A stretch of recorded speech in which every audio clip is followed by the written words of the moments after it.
ఒకటి తెలంగాణకి ఏదో లోన్ ఇప్పిస్తే దానికి నెక్సెస్గా నాకు వర్క్ ఇచ్చారు. 1660 కోట్ల రూపాయలు సీఎం రమేష్కి హైదరాబాద్లో వర్క్ ఇచ్చారు. కేటీఆర్ ప్రభుత్వంలో ఉన్నాడు 10 సంవత్సరాలు. 1660 కోట్ల రూపాయలు నామినేషన్లో వర్క్ ఇస్తారా ఇవ్వరా అనే నామ్స్ కూడా తెలియని అజ్ఞానే. లేదు రేవంత్ రెడ్డి పైన బురద చల్లాలన్నా ఎందుకు చేస్తున్నాడు అనేది ఆలోచన చేస్తే ఇంట్లో ఒక కుంపటి తయారయ్యింది. ఏదైతే జగన్మోహన్ రెడ్డికి వాళ్ళ సిస్టర్తో ఎలాంటి ఇబ్బందులు ఉన్నాయో ఇతనికి అలాంటి ఇబ్బందులు. దాన్ని డైవర్ట్ చేసేదానికా లేదంటే దేనికి? అతని ఆరోపణలో ఇంకొక విషయం కూడా చెప్పాడు, సీఎం రమేష్కు 1660 కోట్లని. నేను మొత్తం దాని డీటెయిల్స్ అని తెప్పించా. అక్కడ రోడ్డు టెండర్ జరిగితే దాదాపు 5-6 మంది పోటీ వేశారు.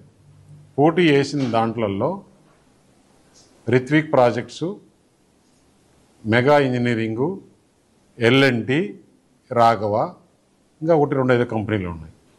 అది కూడా 1-2 ప్యాకేజీలు అయితే ఒకటి L&Tకి, ఒకటి రిత్విక్కి L1 అయింది. చాలామంది పోటీ వేశారు.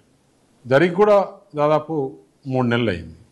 రిత్విక్ ప్రాజెక్ట్స్లో నేను డైరెక్టర్ కాదు, నేను మేనేజ్మెంట్లో లేను. ఆంధ్ర వాళ్ళకి తీసుకుపోయి ఇచ్చాడు అన్నారు. ఆంధ్ర బీజేపీ ఎంపీకి ఇచ్చాడు, ఆంధ్ర వాళ్ళకి ఇచ్చాడు, తెలంగాణ మనం కష్టపడి తెచ్చుకునింది ఇందుకేనా తెలంగాణ అని కూడా మాట్లాడాడు కేటీఆర్. 10 సంవత్సరాలు ప్రభుత్వంలో ఉన్నారు. 10 సంవత్సరాల ప్రభుత్వంలో మీరు దాదాపు 6-7 లక్షల రూపాయలు అన్ని డిపార్ట్మెంట్స్ కలిసి వర్కులు జరిగాయి. ఈ చిల్లర మాటలు, చిల్లర వేషాలు. ఇప్పుడు దొరికిపోయిన దొంగ అంతకు మించి ఏం మాట్లాడతాడు? దొరికిపోయిన దొంగ అంతకు మించి ఇంకేం మాట్లాడగలుగుతాడు?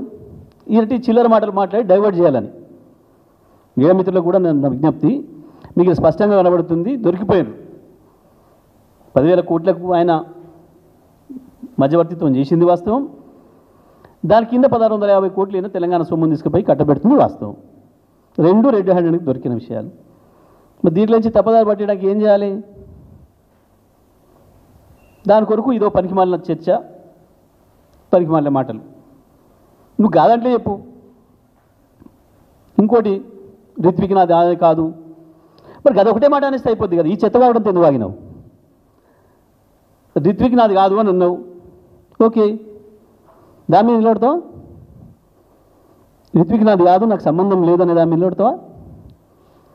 ఒకవేళ అదే అయితే కేటీఆర్ పొరపడ్డట్టున్నాడు, అది నాది కాదు అన్నట్టు ఒకటే మాట సరిపోద్ది కదా.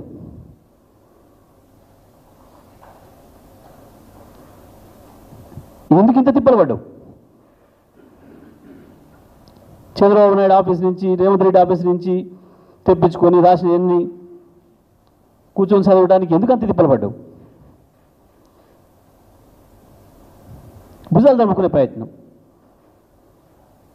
మొన్న కూడా ఒక ఆయన భుజాలు తడుకున్నాడు చూడు. నేను ఒక మాట అనగానే, ఎవరు తడుకుంటాడు భుజాలు? దొంగతనం చేసినవాడు తడుకుంటాడు భుజాలు, దొరికిపోయిన వాడు చదువుకుంటాడు, భుజాలు తడుకుంటాడు దొరికిపోయిన వాడు.